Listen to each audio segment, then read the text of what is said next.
የሕይወት መለኪያው አይደለም መሳሙ ወይ ነቢይ ተብሎ ትንቢትን መናገር። ሁሉም ለምድር ነው፣ ሁሉ በምድር ያልፋል። የእግዚአብሔር ልጅነት ከሁሉ ይበልጣል። ኃጢኡም ወደፊት ይስራው፣ ጻድቁም ወደፊት ይስደቅ።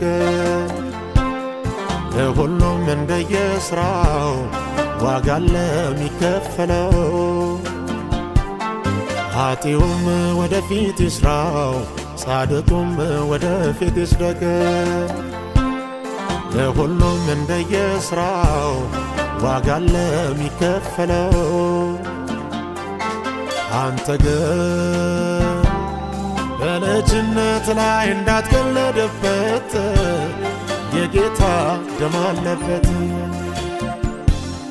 አንተ ግን በልጅነት ላይ እንዳትቀለድበት፣ የጌታ ሞት አለበት።